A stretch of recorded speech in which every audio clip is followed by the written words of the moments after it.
Hi friends, అందరికీ first news వచ్చేసి iPhone నుంచి ఐఫోన్ అప్డేట్ వచ్చింది 18.0.1. దీంట్లో బగ్స్ అన్ని ఫిక్స్ చేసినట్టు చెప్తున్నారు.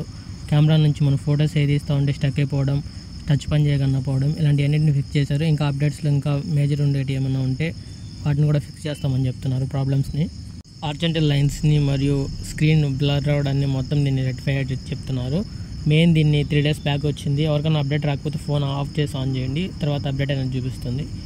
All over India wise classical languages అయితే ఇవి స్క్రీన్ పైన చూపించేటివి. వీటిని క్లాసికల్ లాంగ్వేజెస్ అని పిలుస్తూ ఉన్నారు. చూడడానికి టాప్లో ఉండే తమిళ్ ఉంది, తర్వాత సెకండ్ ప్లేస్లో మన తెలుగు ఉంది, తర్వాత సాంస్క్రిట్, తర్వాత కన్నడ ఉంది. ఈ విధంగా ఒడియా వరకు వస్తున్నాయి.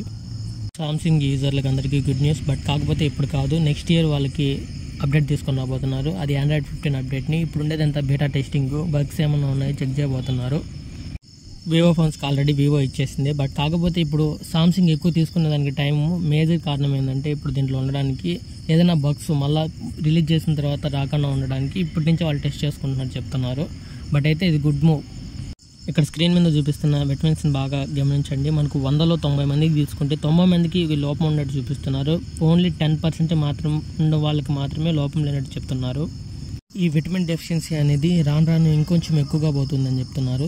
ఆ మిగిలిన 10% ఆక్యుపై చేస్తుందని చెప్తున్నారు. బట్ కాకపోతే తీసుకున్న ఫుడ్లో సప్లిమెంటరీ కరెక్ట్గా తీసుకోండి. ఈ విటమిన్స్ అనేది చాలా ఇంపార్టెంట్. బాడీకి కానీ మనకు ఆలోచించే విధానానికి కానీ చాలా ఇంపాక్ట్ చూపిస్తాయి. ఇప్పుడు మనం తీసుకున్న ఫ్రూట్స్లో కూడా కెమికల్స్ ఉంటుంది. వాటిని చూసుకొని న్యాచురల్ ఫ్రూట్స్ తీసుకోండి. నెల్లూరులోని రామాయణం పట్టణం వద్ద వాడరేవులో integrated refinery cum petrol chemicals కాంప్లెక్స్ని ఏర్పాటు చేయడానికి భారతీయ పెట్రోలియం 60,000 కోట్ల పెట్టుబడి పెట్టింది. ఈ ప్లాంట్ వల్ల కొంచెం బెనిఫిట్స్ అయితే ఉంటాయి. పెట్రోల్ రేట్లు కొంచెం ఫ్లక్చువేట్ అవ్వచ్చు.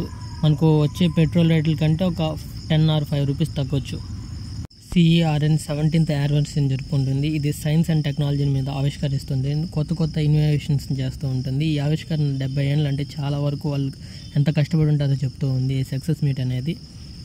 ఫ్రాన్స్ యొక్క గ్రూప్ కంపెనీ మన భారతదేశంలో మొట్టమొదటిగా ఎలక్ట్రానిక్ కంపెనీని బిల్డ్ చేసినట్టుగా చెప్తూ ఉన్నారు. అది ఈ కంపెనీనే. ఇక్కడ అన్ని ఎలక్ట్రానిక్ విధంగా అసెంబ్లీ అవుతాయి. Thanks for watching Sara technology and finance. Love you all. Bye.